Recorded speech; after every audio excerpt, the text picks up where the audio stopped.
교재로 가셔서 페이지 가시면은 403페이지로 한번 가보세요. 403페이지로 가시면은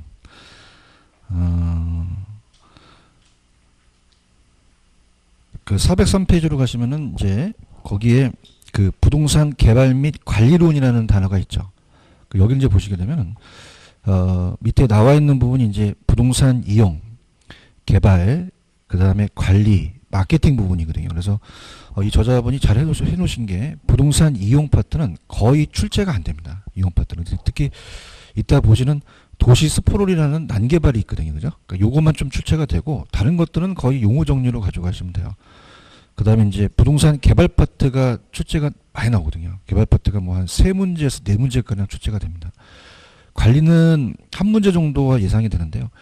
많게는 2문제인데 1문제나 2문제, 마케팅은 1문제여서 그렇게 이제 들어가서 우리가 이제 어차피 이번 주하고 이제 다음 달에 또 한 달 또 있잖아요. 그죠? 그래서 여기는 좀 자세하게 좀 천천히 가도록 할게요. 우리가 투자 파트하고 금융은 너무 좀 어렵기 때문에 제가 조금 어떻습니까? 또 10만 원 좀 빼려고 좀 빼는 게 있기 때문에 여기는 이제 천천히 가도록 할게요.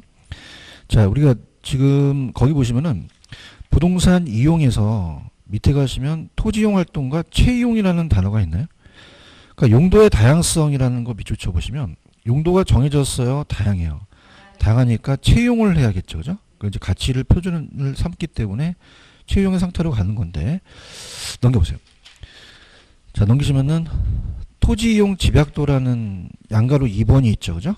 그래서 이것도 별별 하나만 쳐놓으시는 게 우리가 이제 그 시험 문제가 예전에 한번 이렇게 나왔는데 지금 좀 출제가 잘 안 되는 파트예요. 근데 이제 중요한 거는 집약적과 조방적이라는 게 계속적으로 지금 그 앞에 쪽에 입지 파트라든지 여기서 지금 나오고 있거든요. 그래서 그렇게 보시면 되고 그 다음에 밑에 보시면은 집약한계와 조방한계를 또 바꿔낸 적도 있었어요. 그죠? 그래서 이걸 이제 가지고 이제 가는데 자, 용어 정리로 이제 갑니다. 토지용 집약도입니다. 토지용 집약도 들어갈게요. 부동산 이용 파트는 나온다면은 거의 안 나오거나 1문제 정도밖에 출제가 안 돼요. 그래서 토지 이용 집약도라는 용어 정리는 이제 가지고 가셔야 되는데, 자, 토지 이용 집약도라는 건 뭐냐면, 토지 이용 집약도라는 것은, 거기 보시면 그 식이 있죠. 그래서 우리가 토지, 자, 이 생산의 3요소가 토지, 노동, 자본이거든요. 그럼 토지는 제한 상태에서 인간의 힘이 가미돼서 노동과 자본을 투입시키죠. 그러면 토지의 단위 면적당 노동과 자본의 투입량을 얘기를 해요. 투입량. 그럼 이걸 많이 하면 집약도가 높다 그러고 적게 하면 집약도를 낮게 하죠. 자, 한번 그래프를 한번 그려볼게요. 자, 만약에 지가가 있다. 자, 여기가 도심에서 외곽입니다. 도심에서 외곽이라면 안쪽은 땅값이 낮아요. 땅값이 높아요. 높죠. 높으니까 이 땅에 대한 토지가 딱 100평이라고 한다면 여기 노동과 자본을 많이 투입시켜요. 그죠? 그럼 건물이 저층화 됩니까? 고층화 됩니까? 고층화 돼서 집약도가 높아지겠죠. 그럼 집약도가 높은 거를 집약적 토지용이라고 그래요. 뭐라고 한다? 집약적. 근데 나가면 나갈수록 땅값이 싸죠. 그 토지에 대한 것이 많이 쓰고 노동과 자본을 적게 해요. 저층화 되겠죠. 그죠? 그래서 집약도를 낮춰서 우리가 조방적인 토지용이라고 하죠. 그죠? 이 두 가지 단어가 이제 중요하겠고, 그 다음에 이제 밑에 보시면은 집약한계와 조방한계라는 단어가 있나요? 자, 여기 이제 예전에 한번 뜬 적이 있는 상태에서 거의 뭐 시험 문제가 잘 안 나오는 취지인데, 이 조방한계라는 거는 손익분기점이라는 얘기 들어오셨죠? 이 조방한계. 그러니까 조방한계는 우리가 알고 있는 손익분기점이에요. 그러니까 손익분기점은 총수익과 총비용이 같아서 거의 순수익이 제로라는 거죠. 자, 그럼 만약에 5층을 딱 짓게 되면은 손익분기점이에요. 그럼 2층을 짓게 되면은 됩니까? 손실이 올 수도 있습니까? 올 수 있죠. 그러니까 예를 들어서 이런 겁니다. 우리가 이제 예를 들어서 5만 원짜리 뷔페를 갔어요. 그러면 우리가 이 접시를 몇 접시를 먹어야 손익분기점이 될까? 몇 접시 드시는 게 좋겠어요. 그죠? 근데 이제 만약에 내가 판단했을 때 5접시를 먹는 게 딱 손익분기점 같아요. 근데 2접시 먹었어요. 그럼 그냥 내가 손실이 왔어. 손실이 온다는 얘기야. 그러니까 건물 자체가 5층까지가 손익분기점을 딱 줘야지 그 밑으로 오게 되면 나한테 손실이 온다는 얘기죠. 그래서 이거를 우리 이 어떤 그 집약적, 조방적에 대해서 채용할 때 이제 이걸 하한선으로 잡고요. 하한선으로 잡아서 여기까지가 이제 조방한계고, 그러면 어떻게 됩니까? 5접시는 이상 먹어야지만 좀 어떻게 이익이 오죠. 근데 막 10접시를 먹었어. 그냥 병원에 실려가. 그래서 한계가 있다는 얘기죠. 그죠? 그래서 우리가 요거를 집약한계라고 하죠. 집약한계. 그러니까 집약한계는 이윤 극대화점이에요. 이윤이 극대화돼서 여기를 넣으면 일단 여기서 용어 정리가 한계 수입이라는 게 나오거든요. 한계라는 것은 한계를 얘기하는 게 아니라 추가적게 들어가는 수입이에요. 내가 한 층을 더 짓게 되면 그럽니까? 이 분양가를 더 받을 수 있죠. 가격을. 그래서 한계 수입과 한계 비용이 있다면 수입이 크면은 투자를 해요. 투자를 하다가 얘네들이 이렇게 멈춰주게 된 데서 멈춰버리는 거죠. 그러면서 나중에는 한계 비용이 더 크게 되면은 추가적 비용이 더 들어가잖아요. 그죠? 그래서 손실은 안 오지만 이윤이 감소해요. 그래서 여기를 이윤 극대화점이라고 하고, 그 다음에 여기는 한계 수익과 한계 비용이 같거든요. 한계 수익과 한계 비용이 같은 곳이다. 그래서 여기를 우리가 상한선이고 여기를 하한선, 이 안에서 채용을 하자는 얘기죠. 그죠? 그래서 그렇게 이제 가시는데, 자, 펜 들어보세요. 자, 토지용 집약도라는 게 있죠. 그럼 집약적 토지용과 조방적 토지용인데, 자, 토지용 집약도란 토지용에 있어서 단위 면적에 투입되는 노동과 자본의 크기입니다. 그럼 집약도가 높은 경우는 조방적이에요, 집약적이에요. 집약적이고 낮으면은 조방적. 그래서 집약도의 차이는 그 단위 면적당에 투입되는 노동과 자본의 크기예요. 수익의 비율은 증가하다 감소할 수 있다는 거죠. 그래서 이 도시 토지의 건물의 고층화도 적용되어 있고, 그러면 우리가 그 집약한계를 상한선, 조방한계 하한선에서 그 안에서 채용하자는 거거든요. 자, 그러면은 동그라미 2번에 가시면은 집약한계와 조방한계라는 게 있잖아요. 집약한계는 이제 한계 수익과 한계 비용이 일치한다는 것만 밑줄 놓으시고, 그 다음에 여기는 이윤 극대화점, 그 다음에 토지용 집약도의 상한선이다. 그렇게 가져가시면 되고, 조방한계는 최적의 조건하에서 겨우 생산비를 감당할 수 있는 수익밖에 얻을 수 없는 집약도죠. 총수익과 총비용이 같아서 손익분기점이라고 돼 있죠. 집약도의 상한선이에요, 하한선이에요? 하한선이다. 그렇게 가져가시면 돼요. 이해하셨습니까? 그래서 이제 약간 좀 어려워요. 그래서 지금부터 편법을 들어간다는 건 좀 그런데, 총수익과 총비용이 같은 거는 조방한계죠. 바꿔낼 수 있거든요. 그죠? 야매로 간다면 우리가 왜 그 투자론에서 조를 총이라고 그랬잖아요. 조총. 그럼 조방한계 나오면 총이 나와야 돼요. 분위기가 안 좋아요. 그래서 좀 너무 빨리 편법을 썼는데 그죠? 근데 이제 제가 봤을 때는 저번 번은 솔직히 말씀드리면 이거 안 나올 것 같아. 그죠? 그러니까 한 20년 전서부터 끊겼거든요. 그죠? 근데 이제 중요한 거는 뭐냐면 안 나온다고 이제 그 어떤 자체적으로 안 하는 게 아니라 혹시라도 이제 이 또라이 같은 애가 또 나와서 낼 수도 있긴 해요. 근데 이거는 좀 출제 빈도가 낮아요. 이거 그냥 간단하게 보시고 혹시 모의고사 같은 데 좀 나오지 않을까라는 생각하지 출제는 그렇게 높지는 않습니다. 그럼 양가로 3번에 가시면은 지가와 토지용이라는 단어가 있나요? 그럼 읽어볼게요. 지가와 토지용과의 관계를 나타낸다. 그럼 지가 수준이 높으면 토지용을 어떻게 시키고요? 집약화. 지가 수준이 낮으면 조방화. 지금 집가수 높은 토지는 집약적으로 이용할 수 있으면서 입주주체만이 그곳에 입지할 수 있고요. 자, 밑에서 얘기한 건 뭐냐면 우리가 왜 안쪽으로는 3차 산업이에요. 3차 산업은 금융업 같은데, 그죠? 금융업. 그러니까 우리가 이제 여의도 같은데 이제 금융업, 주식이나 뭐 이런데 그 은행들이 많잖아요, 그죠? 3차 산업이고, 그 다음에 2차가 공업이고, 1차가 농업이에요. 그럼 몇 차 산업이 제일 집약도가 크겠어요? 3차가 제일 집약도가 크다는 얘기예요, 그죠? 그래서 그렇게만 잡으시고, 그 다음 오른쪽에 보시면은 입지잉여라는 단어가 있나요? 요것도 이제 요즘 끊긴 건데, 입지잉여 그래도 이제 볼게요. 용어 정리를 해야 되니까. 입지잉여라는 건 뭐냐면, 자, 입지잉여는 만약에 여고에 여자고등학교, 그 앞에 정문에 분식점이 많죠. 그러면 가라는 분식점하고 나라는 분식점이 이렇게 떨어져 있어요. 그러면은 매장도 규모도 똑같고 가격도 똑같고 맛도 똑같으면 100m 떨어졌다면 그럽니까? 위치가 다릅니까? 그럼 가라는 곳이 더 매출액을 더 많이 올리는 거예요. 가가 500만 원 올리고 월 얘가 300만 원 올리면 자 200만 원을 더 얻었죠. 그래서 입지 조건이 양호한 경우에 발생하는 이율을 초과 입지잉여라 그래요. 초과이익을, 그죠? 입지잉여. 근데 이제 중요한 거는 입지 주체에 따라 똑같을까요? 다를 수도 있을까? 다를 수도 있고 채용을 또 해야 되며, 또 우리가 왜 명동은 어떻습니까? 이 입지가 아주 좋잖아요. 노른자위라 그래요. 그죠? 그래서 입지잉여가 아예 100입니다. 100. 100이라는 거는 아예 만땅 아주 좋다는 얘기예요. 근데 이걸 벗어날수록 입증여가 작아지거든요. 그래서 입증여가 만약에 제로가 되는 곳이 있어요. 이걸 한계 입지라 그래요. 한계, 무슨 입지? 한계 입지. 그럼 입증여가 발생되려면 한계 입지 이하에 되어 이상이어야 돼요. 이상이어야지만 입증여가 발생하겠죠. 그죠? 그래서 채용을 해야 되며, 산업에 따라 똑같을까요? 다를까? 다르죠. 주거용이 이제 100인데 공업용이 또 0이 될 수도 있죠. 그죠? 그래서 산업에 따라 다를 수 있다. 그렇게 나올 수도 있습니다. 들어볼게요. 펜 들어보세요. 자, 입증여는 의 같은 업종이라도 입지 조건이 양호한 경우에 발생하는 더 많은 이익이라고 돼 있죠. 그래서 그 입지 차이에 생기는 초과 수익이에요.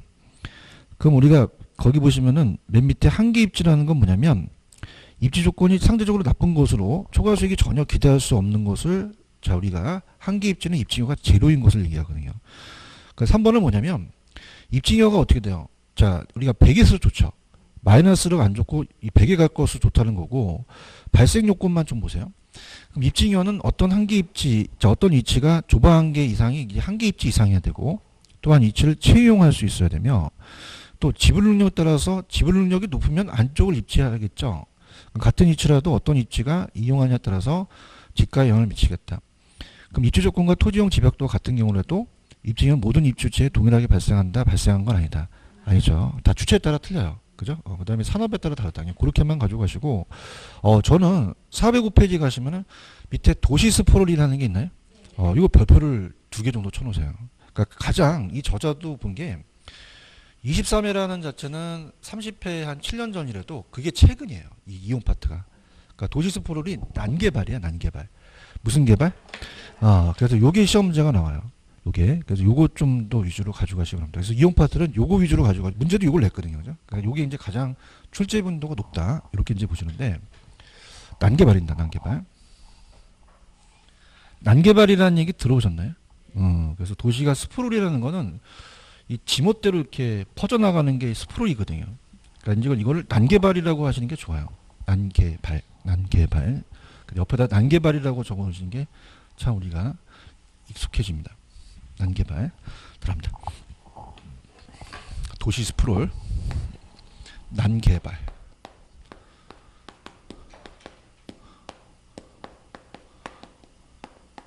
그러니까 우리가 도심에서 외곽으로 이제 개발을 하는데요.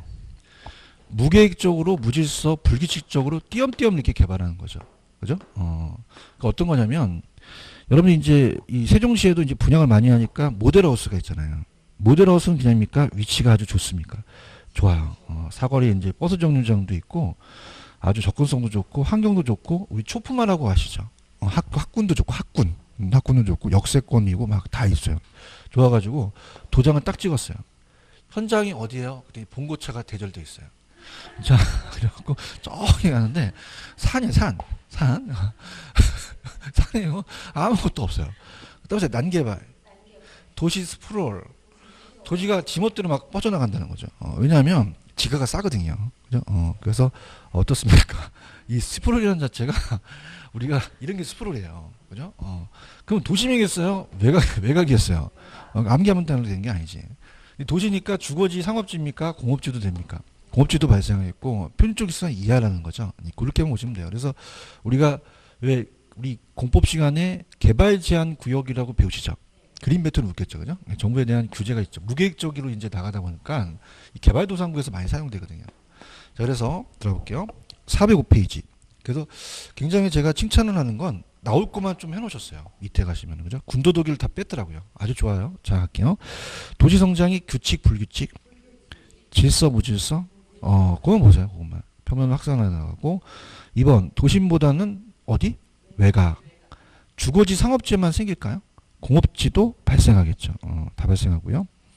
그럼 이거는 최고 최선의 채용과는 괴리됐다는 거는 잘 이용한 게 아니죠. 토지를. 그래서 그러면 이제 지가 수준은 표준적 지가 수준보다 이하로 형성이 되겠죠. 아시겠죠? 그죠? 그러면 프린트 풀어보세요. 스타트.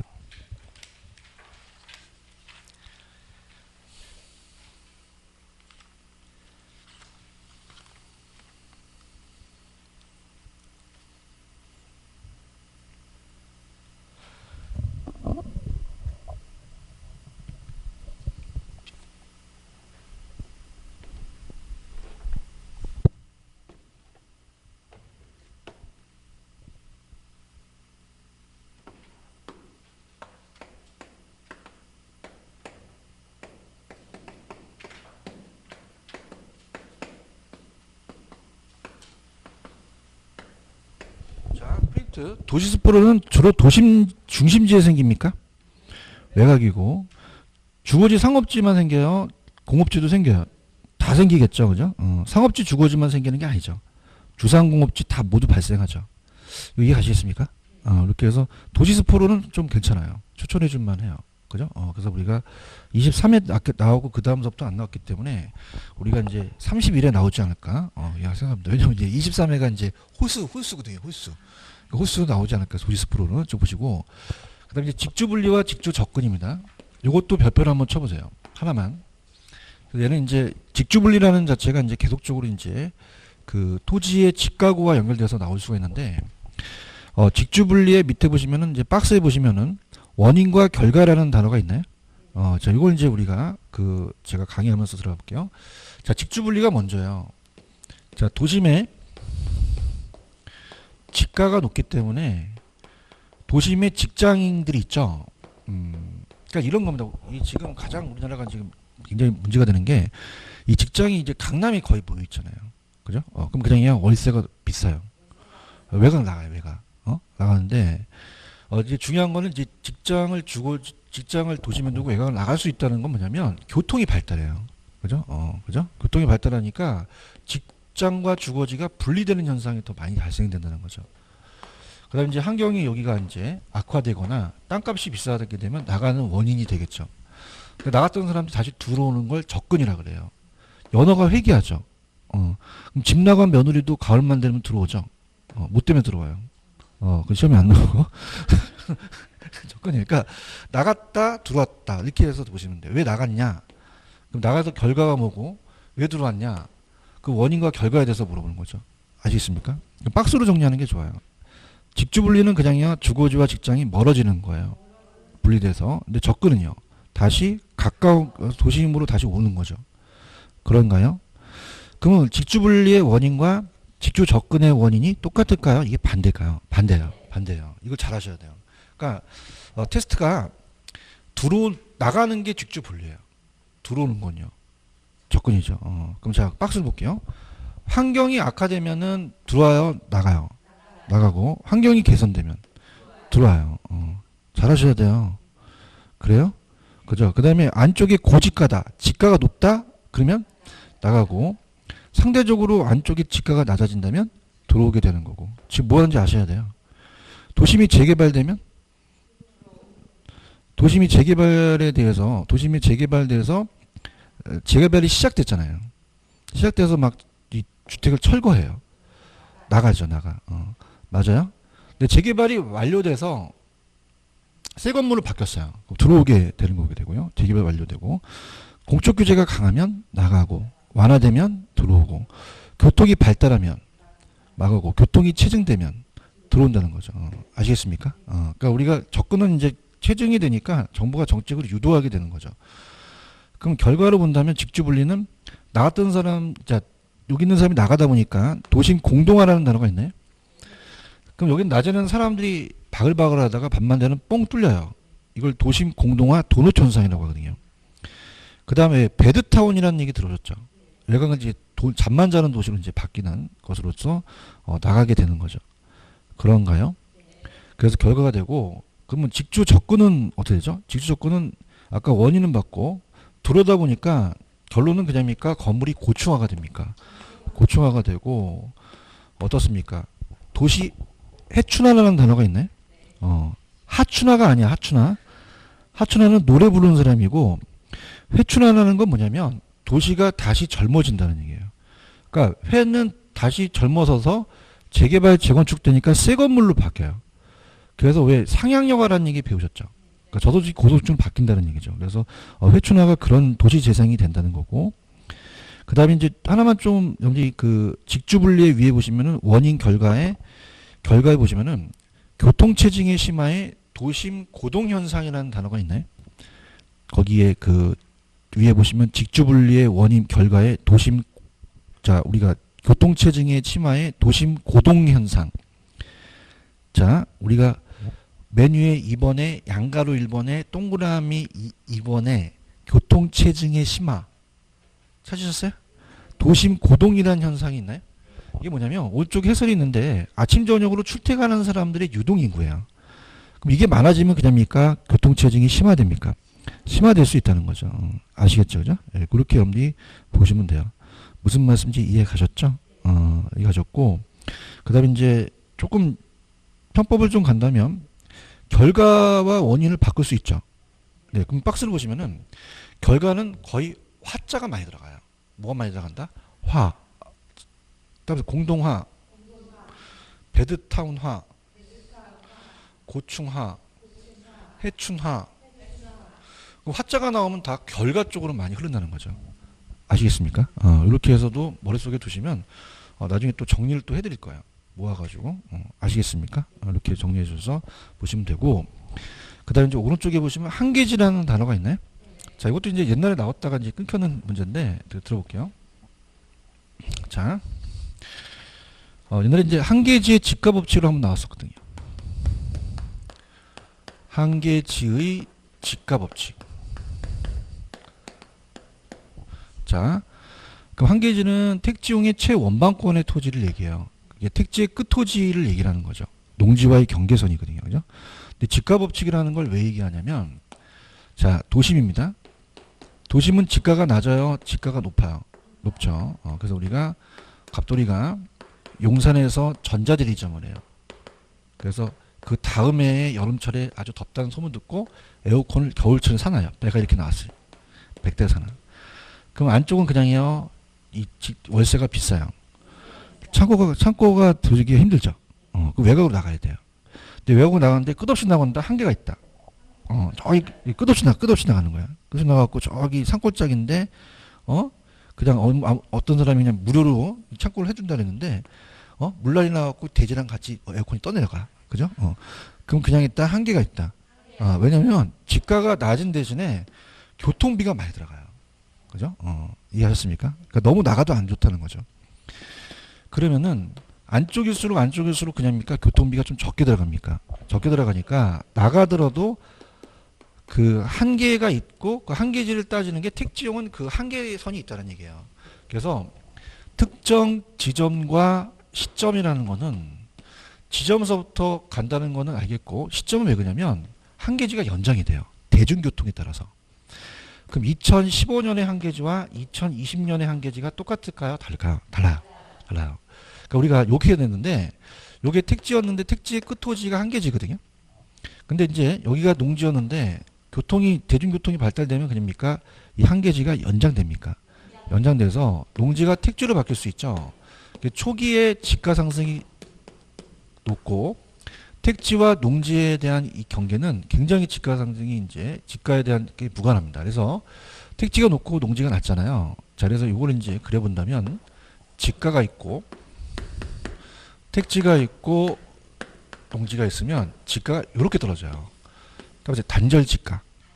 왜냐하면 지가 차이가 아주 심하다는 거죠. 그래서 단절 지가가 나타나고 그러면 택지와 농지는 상호 무관하죠. 다르니까. 근데 이 도심에 대한 이 한계지 내에서에 대한 거는 어떻게 돼요? 도심의 지가가 오르면 여기도 올라가죠. 그럼 택지 안에서는 상관이 있어요.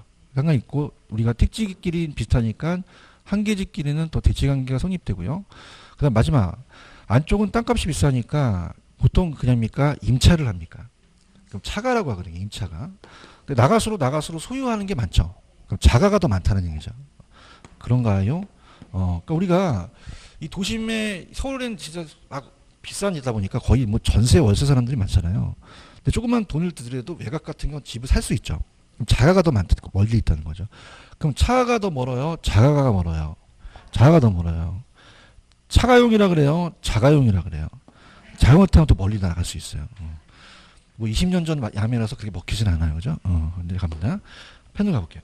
자, 우리가 한계지 갑니다.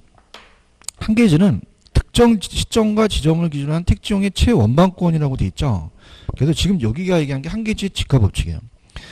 그럼 한계지는 농경지 등의 용도 전환으로 개발되는 것이 대부분이지만 한계지의 직가 현상은 농경지 등의 직가 수준과는 무관하죠. 왜냐하면 농지하고 택지가 각이 같아요. 달라요. 그럼 단절 직가가 나타나겠죠. 그럼 한계지의 직가와 도심의 직가는 상호 무관하지 않겠고 각 한계지 간에는 대치관계가 있겠죠. 비슷하니까. 아까 한계지는 철도와 대중교통으로서 그냥요 연장되기도 해요. 그럼 한계지가 연장될 때 지대곡선의 기울기는 더 완만하다는 것은 옛날에는 도심과 이게 이제 지대곡선이라면 지대곡선이 이렇게 가파랐어요. 옛날에는. 근데 그냥입니까? 이 사람들이 외곽으로 나갑니까? 그럼 안쪽에 지가가 떨어지고 여기가 반대로 가니까 완만해질 수밖에 없대죠. 그래서 완만해질 수밖에 없고요. 자, 그 다음에 가볼게요. 한계지 농경지가 택지화된다면 초기의 지가가 어떻게 될까요? 빠르게 나타나겠고 자가가 더 멀죠. 그럼 자가가 더 차가보다는 더 택지용의 원방권에 위치하겠죠. 이해하셨습니까? 이렇게 가시면 되고요. 자, 그 다음에 밑에 부동산 개발 파트 있죠. 개발은 문제가 한 3문제, 4문제 떠요. 그래서 굉장히 중요합니다. 그러니까 여기는 문제가 안 나오는 부분이 없어요. 거의 출제가 되기 때문에 여기도 제가 일단 선별을 해서 번호를 이제 별표로 쳐서 가는데 여러분한테 처음에 이제 제공하는 거는 밑에 부동산의 개발의 개념 있죠. 그 동그라미 양가로 1번보다는 2번이 나옵니다. 2번. 그래서 2번도 좀 아는 분인데 저도 이제 학자다 보니까 개발의 정의가 워퍼드라는 외국 학자의 이론의 정의가 나왔었어요. 그죠? 근데 이제 이거를 우리나라의 법에 이 부동산 개발이라는 거를 법에 규정합니다. 첫 번째 지문은 기출됐던 지문이거든요. 그러니까 부동산 개발이란 외국 이론을 번역한 거예요. 그러니까 인간에게 뭐 생활, 작업, 쇼핑, 레저 공간을 제공할 목적으로 토지를 개량하는 활동이 택지 개발인데 그거보다는 동그란 양가로 2번이 나옵니다. 근데 이거를 읽다 보면은 자, 따라보세요. 조성, 건축 이런 게 나오거든요. 그럼 용어 정리로 간다면 넘겨보세요. 넘기시면은 조성과 건축이라는 단어가 있나요? 자, 이게 도대체 어떤 건지를 알아야지만 그 내용을 알 수가 있는데 조성의 개량과 건축의 개량은 뭐냐? 자, 이렇게 갑니다. 자, 이제 여기가 부동산 개발의 정의입니다. 개발의 정의가 나오는데 만약에 이렇게 울퉁불퉁해서 막 그러면 임지하고 농지는 어떻게 돼요? 아직 개발이 됐어요? 아직 안 됐어요? 택지화되기가 힘들죠. 건축을 못 줘요. 그죠? 그럼 이걸 이제 건축에 되게끔 택지 개발을 해야겠죠. 그래서 이게 판판하게 만드는 거를 조성에 의한 개량이라고 그래요. 그러니까 조성이라는 거는 토지 자체를 개량하는 거죠. 토지 자체. 그럼 토지 자체를 개량해서 판판하게 만들어서 이걸 택지화 시킵니다. 그러면 택지화 시켰다면 이제 건축이 가능하잖아요. 그럼 그의 건축물을 올리는 거를 건축에 의한 개량이라고 그래요. 그러면 여기 건축이 먼저겠어요? 조성이 먼저겠어요? 조성이 먼저. 그래서 조성부터 가세요. 그럼 조성은 기업번에 보시면 어떻게 돼요? 이거는 토지 자체를 개량하죠. 토지 자체의 유용성을 증대시킵니다. 그래서 우리가 뭐 도로공사, 뭐 이 택지나 이런 걸 조성 작업을 하죠. 그럼 니은번 건축활동 이전에 사전 준비라고 돼 있잖아요. 그래서 조성이 먼저라는 거죠. 그럼 조성을 한 다음에 그냥 해야 돼요. 이번에 건축을 해야 돼요. 그 이후에 건물을 짓죠. 다리와 같은 건조물을 세우는 거를 우리가 공간 창조를 건축에 의한 개량이라고 하죠. 그럼 제가 그 정의를 읽을 때 항상 건축과 조성과 건축이라는 단어가 나오거든요. 그럼 전 페이지 가보세요. 가보시면은 407페이지로 가시면은 밑에 토지를 조성한다는 게 나오죠. 이건 땅을 판판하게 택지화시킨다는 거예요. 그 다음에 건축물을 올리는 건 뭐예요? 건축이죠. 그런가요? 그래서 공작물을 설치하는 행위로 조성, 건축, 대수선, 리모델링, 용도 변경 등으로 부동산 공급하는 것을 말하는데 자, 이제 현관 배치를 하세요. 다만 시공을 담당하는 행위는 포함된다, 제외된다. 제외되죠. 개발은 시공은 안 들어가요. 그러니까 시공은 들어가지 않는다는 게 계속 출제가 되고 있습니다. 그죠? 그러니까 시공을 담당하는 행위는 제외된다. 이게 나오거든요. 이해하셨습니까? 그래서 왜냐하면 그 중간에 내용을 바꿀 놈들이 없어요. 출제원들이. 왜냐하면 그걸 바꾸려면 지네들이 머리를 써야 되거든요. 바꿀 내용도 없고. 그래서 이 저자가 굵은 글씨를 쳐놓으신 거예요. 그러니까 시공을 담당하는 행위는 제외된다. 요것만 시험에 나옵니다. 그죠? 그래서 그것만 확인하세요. 마지막 가면 시공을 담당하는 행위를 포함한다? 그럼 그 지문 틀린 지문이에요. 아시겠죠? 그죠? 그래서 레파토리가 적혀졌기 때문에 그것만 얘기하는데 그래도 조성과 건축이라는 걸 알아야 되잖아요. 그래서 강의를 했던 것 뿐이지 이 조성과 건축 가지고도 장난치지 않아요. 그냥 무조건 시공을 담당하는 행위는 제외된다만 문제 배정이 됩니다. 아시겠죠? 그죠? 그래서 이 강의를 20년 동안 해보니까 뭐가 나올지가 딱 느껴져요. 여러분들 느껴지세요? 그러니까 강의 듣는 거잖아요. 그래서 그 굵은 색깔만 보시고 이건 그냥 참고적으로 이런 거구나 이렇게 보시면 되고요. 그 다음에 408페이지 가시면 부동산 개발의 분류에 개발 주체라는 단어가 있나요? 별표를 치시기 바랍니다. 우리 시험 문제 딱 2번 출제가 됐어요. 2번. 그 2번이 어떻게 출제가 됐는지 말씀을 드리면 갑니다. 자, 굉장히 쉬워요. 개발 주체입니다. 당연히 개발의 주체가 있겠죠. 정부가 할 수 있고 민간이 할 수 있잖아요. 그죠? 근데 택지 개발이라는 거는 공용 개발만 있을까요? 민간 개발도 있을까요? 그러면 공공이 아니라 민간도 허용되죠. 그래서 공적이 할 수 있다는 거죠. 그러니까 공공 부분이 공적이에요. 그렇죠? 정부가 합니다. 그렇죠? 그래서 자, 정부가 처음서부터 이제 민간이 하기 어렵기 때문에 처음에 이제 1섹터라고 해서 공공이 이제 시작을 했어요. 그래서 국가나 지자체나 공사라는 얘기죠. 근데 민간이 이제 사적이라는 건 민간이잖아요. 그죠? 사적은 이제 민간 개발이면서 이건 익섹터라고 합니다. 근데 중요한 건 뭐냐면 거기 보시면은 기업이나 토지 소유자 있죠. 개인이나 자 조합이 나와. 조합 들어보셨어요?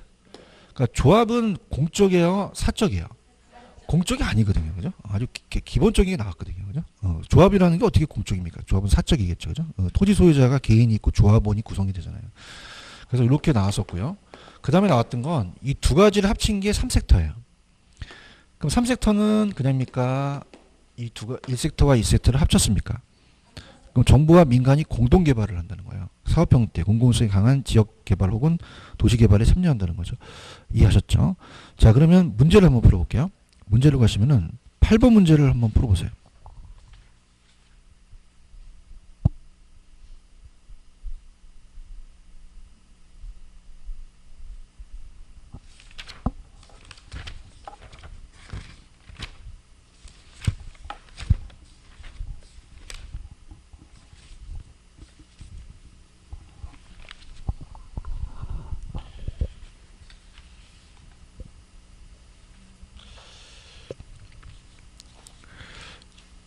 자, 여러분들 이 공공개발은 1섹터예요.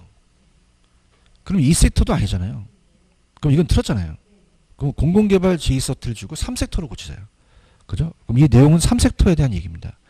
그래서 민간이 자본과 기술을 제공을 하고 공공이 인허가를 냈다는 거는 두 개 다 상호 보완됐다는 건 뭐예요? 둘이 합친 거죠. 그래서 이거는 3섹터로 암기를 하셔야 돼요. 만약에 나온다면 얘 지문이 그대로 떠요. 그럼 요 지문 나오면 몇 섹터? 3섹터로 가져가셔야 됩니다. 아시겠습니까? 이렇게 가져가시고 그 다음에 409페이지 가시면은 외관에 따른 분류가 있죠. 자, 외관에 따른 분류는 별표는 치지 마세요. 외관에 따른 별표 치지 마시고 한 번도 안 나왔는데 그러니까 우리가 복합 개념에 법경기가 있죠. 기술적이 물리적은 눈에 비치는 겁니다. 그래서 토목이나 건축. 근데 우리가 법률 쪽은 그냥요 무형이에요. 무형이라는 건 뭐냐면 지목 변경을 한다는 자체는 내가 이 지목 변경을 한다는 걸 알 수가 있어요, 없어요? 없죠. 나타나지 않는 거죠. 그래서 무형 쪽은 밑줄 쳐보세요. 물리적 변형을 초래하지 않고 그냥 토지의 이용 상태만 변경되는 겁니다. 그러니까 여러분들이 어디가 용도지역 지구로 지정된지를 눈으로 보입니까? 대화를 합시다. 보여요? 안 보이죠. 이건 어떤 게 보이지 않는 무형적인 어떤 변형을 초래하지 않는 거죠. 근데 유형 쪽은요. 저기 토목공사라고 있어요. 몇 분이서. 그럼 안 보여? 보여. 그 유형이에요. 그죠? 그러니까 우리가 딱 봤을 때, 아, 이게 물리적 변형을 초래하고 있구나. 그죠? 다리를 만들고 건축을 하고 있구나라는 거는 유형적인 개발이라는 거죠. 아시겠죠? 그죠? 그래서 합친 건 이제 복합 개발이어서 합치는 건데, 절대 별표 치지 마세요. 그죠? 우리가 한 번도 안 나왔으니까. 그냥 우리가 지금 과정이 원래 3개월 과정이니까 다 해드리는 거예요. 그죠? 그 다음에 이제 거기 토지 개발과 토지 자원의 보존의 현장 자원과 상품 자원은 그럼 별표를 하나만 쳐놓으시기 바랍니다. 자, 이것도 이제 끊긴 문제인데, 자, 현장 자원은 불무지, 할무지 같은 경우는 우리가 사람이 인간적인 생산 과정을 거치지 않고 사람이 손을 안 댄 거예요. 근데 우리가 주거용지나 이 공장용지, 요 상업용지 같은 거는 택지는 뭐예요? 사람이 그냥입니까? 인간의 힘이 가미됐습니까? 가미돼서 인위적인 노력이 필요한 거죠. 그래서 우리가 현장 자원은 생산 과정을 거치지 않고 자연 상태로 그대로예요. 우리한테 효용을 주는 어떤 그런 현장 자원이고, 상품 자원은 어떻게 돼요? 택지는 인간이 택지화 시켰죠. 노동과 자본이 투입됐잖아요. 그러니까 이적인 노력을 위해서 사회적 의를 발생화시키는 거는 이거는 상품 자원이다. 그렇게만 보시고 참고적으로 보시기 바랍니다. 그런가요? 자, 부동산 개발의 단계는 별표 2개짜리입니다. 여기서부터 중요합니다. 자, 이게 순서가 나와요. 그래서 아이디어서부터 넘기시면 마케팅까지 순서가 나옵니다. 얘가 지금까지 출제된 게 한 네다섯 번 출제됐는데 3번이 다 이 과정의 순서예요. 이 순서를 지금 암기 기법을 가르쳐 드릴 거예요. 순서가 나오고, 그 다음에 이제 그 세부적인 내용이 나오는데, 자, 부동산 개발에는 과정이 없어요? 과정이 있어요. 있죠. 그런 이제 저도 건설회사를 다녔기 때문에 이 부지를 확보한다는 게 굉장히 중요하거든요. 그래서 이제 이 과정을 이제 봅니다. 부동산 개발의 과정입니다. 부동산 개발의 과정. 자, 앞에 사업이라는 게 들어갈 수도 있어요. 사업. 자, 그래서 아이디어를 짜요. 어디 개발할지. 그래서 옛날에는 구상으로 나왔는데 지금 아이디어로 나온다. 아이디어와 구상은 똑같은 용어예요. 근데 보통은 이제 아이디어로 잘 나오니까 아이디어가 없으면 구상 찾으셔야 돼요. 자, 어디다 개발할지를 아이디어를 짜겠죠. 근데 이제 중요한 거는 예비적 타당성이에요. 여기까지가 이제 사업이라는 게 들어가는데, 자, 예비적 타당성이라는 건 뭐냐면, 부지를 확보하기 전에는, 자, 여러분 이렇게 볼게요. 가장 중요한 거는 이 개발업자 건설회사가 그냥입니까? 부지를 잘 확보해야 됩니까? 이게 쉽지가 않아요. 경쟁이 심하거든요. 그죠? 어디가 막 개발될지 나만 알아 다 알아. 다 아는데 그걸 확보한다는 게 어렵죠. 예를 들어서 뭐 용인의 하이닉스가 들어선대. 나만 알아? 다 아는데 벌써부터 땅 작업을 다 해놨어야 되는 거잖아요. 그러니까 빨리 매입해야 돼. 그럼 부지 확보하기 전에는 타당성 보기 전에 예비적으로 봅니다. 그러니까 계략적으로 보는 거죠. 계략적. 계략적으로 봐서 수익이 따르면 바로 그냥 부지를 확보시키는 거죠. 그럼 여기는 구체적이다. 여기는 좀 계략적이다. 대략적으로. 계략적이라는 단어가 키포인트예요. 계략적으로 수익이 비용을 상회한다면 빨리 부지를 확보해야 돼요. 그래서 이거는 이 타당성이 실행 가능성이거든요. 그러니까 예비적이라는 건 전 실행 가능성, 실행 가능성 전이라는 얘기죠. 그래서 전 실행 가능성이다. 이렇게 우리가 나온 적도 있었고요. 자, 그러면은 부지를 확보하고 나서 그냥입니까? 타당성이 있어야 됩니까? 타당성이 없으면 건설 안 합니다. 그러니까 저도 이제 예전에 그 어느 지역이라는 건 얘기는 안 하는데, 제가 이제 건설회사 있을 때 부지를 확보했어요. 근데 타당성이 없어요. 그럼 건설하면 돼야 안 돼요? 놀립니다. 놀려서 자재 창고로 그냥 놓고 아직은 하지 마 이렇게 할 수 있다는 거죠. 타당성이 있어야 된다는 거예요. 그래서 부지 확보 다음에 타당성이에요. 이 타당성이 바로 실행 가능성입니다. 그럼 실행 가능성은 좀 더 계략적이겠어요? 세부적이겠어요? 세부적으로 가는 거죠. 더 정확하게. 그래서 이 복합 개념의 법 경기 있죠. 법률, 경제, 기술을 따지는 거죠. 그죠? 자, 뭐니 해도 뭐가 제일 커요? 경제예요, 경제. 뭐가 제일 중요하다? 돈이 돼야 되는 거죠. 얘기해봐요. 돈 싫으세요? 뭐니 해도 돈이 최고죠. 근데 요새 건설사들이 가장 중요한 게 경제적입니다. 그죠? 요즘에 분양가 상한제를 실시한다는 얘기 하죠. 그럼 그냥입니까? 상한제가 실시하면 건설회사 이익이 떨어집니까? 떨어지다 보니까 망설일 수도 있잖아요. 그러니까 돈을 먼저 봐야 돼요. 그 다음에 그 지역이 어떻게 해요? 법적으로 어떻게 되는지, 규제가 있는지 없는지 따져봐야 되겠죠. 기술적은 뭐냐면 요즘은 이제 고층 아파트를 만들어요. 50층짜리. 근데 집안이 낮아서 50층짜리 건물이 와르르르 무너지면 돼, 안 돼요? 안 된다는 거죠. 근데 이 중에서 가장 중요한 건 뭐니? 그럼 경제적이겠죠. 타당성 결과가 동일하더라도 반드시 채택될까요? 그렇지 않을 수도 있을까요? 알 수 있어요. 왜냐하면 동일한 거는 기대는 똑같은데 요구하는 게 달라요. 그 다음에 이제 건설부터 해야 돼요? 돈부터 빌려야 돼요? 돈 빌리고 금융, 건설하고 팔아먹죠? 그래서 근것만으로 가는데 마케팅이라는 게 중요합니다. 마케팅은 미리 살 준비를 미리 해야 돼요. 그래서 매도, 분양, 특히 이제 임대를 하기 위해서는 초기 단계 합니다. 후기 합니까? 초기 합니까? 중반도 아니고 후기도 아니고 초기에 되거든요. 그래서 초기 하는 게 좋아요. 어떻게 될지 모르거든요. 그죠? 그래서 초기에 미리 파는 게 시장 위험을 줄일 수 있거든요. 아시겠습니까? 그럼 아이디어 구상 단계는 그냥 그 위주로 가져가시면 되고, 예비적은 이 굵은 글씨로 하면 돼요. 예비적 타당성이 전실행 가능성이거든요. 그럼 개발 사업의 완성이 예상되는 수익과 비용을 대략이라는 단어 있었죠. 수익성을 검토하고 넘겨볼게요. 자, 부지를 확보한 다음에 타당성으로 갑니다. 자, 그럼 타당성은 첫 번째 양가로 1번. 계략적이에요? 더 세밀해야 돼요? 더 세밀하는 건 구체적으로 가자는 얘기죠. 그럼 법경기 중에서 뭐니 해도 경제적인 타당성이 가장 중요하다고 굵은 글씨 쳐 있죠. 자, 2번. 개발 사업의 타당성 결과 동일할지라도 이 사업은 개발자에 따라서 채택될 수도 있고 그렇지 않을 수도 있다는 거죠. 그러면 자금을 융통한 다음에 건설하고 마케팅 별표. 자, 아까 제가 임대하거나 분양은 어느 단계에서 하는 게 좋죠? 초기죠, 초기. 찾았습니까? 그 다음에 미리 사전에 자, 건물을 짓기 전에 막 이렇게 현수막 걸어놓고 여기다가 뭐 CGV 입점 뭐 이런 거 보신 적 있죠? 이게 중요 임차자예요. 그러니까 중요 임차자는 우리가 알만한 백화점이라든지 알 수 있는 유명 그 백화점이나 영화관 이런 것들이 미리 사전에 확보를 해야 된다는 거죠. 그래서 임차를 잘 혼합해야 된다는 얘기예요. 아시겠죠? 그럼 아까 제가 순서 나온다 그랬죠? 그래서 우리가 시험제가 아이디어, 예비도 타당성, 부지 확보, 타당성, 금융, 건설, 마케팅이 나오거든요. 그래서 이게 기출문제가 좀 있었으면은 제가 풀어드리면 딱 좋은데 여기 순서에 대한 문제가 없더라고요. 그래서 이게 이제 타 출판사에서는 이제 문제가 있으면, 왜냐면 문제가 딱 있으면 제 야매가 좀 먹히거든요. 그래서 안 먹혀도 뭐 할 수 없습니다. 갈게요. 그래서 이렇게 해보세요. 따보세요. 예. 따보세요. 예. 예. 따보세요. 불타는. 따보세요. 불타는. 금요일에는. 건마와 함께. 건마라는 애가 있는데 아주 대학교는 때가 잘 노는 애예요. 그래서 자, 못하는. 불타는. 무슨 요일에는? 금요일에는. 누구와 함께? 건마와 함께. 이렇게 해보세요. 아시겠습니까? 그래서 혹시라도 학원에 기출문제 같은 거 나오면 기출문제 한번 풀어보세요. 그죠? 그래야지 먹혀요. 그러니까 아예에서 벌써 맞췄거든요. 그러니까 첫 번째 예만 알아도 맞히는 문제였어요. 아시겠습니까? 따라서 예. 불타는. 금요일에는. 누구와 함께? 건마와 함께. 알겠죠? 그죠? 근데 야매만 하면 안 돼요. 아가 뭐예요? 아이디어.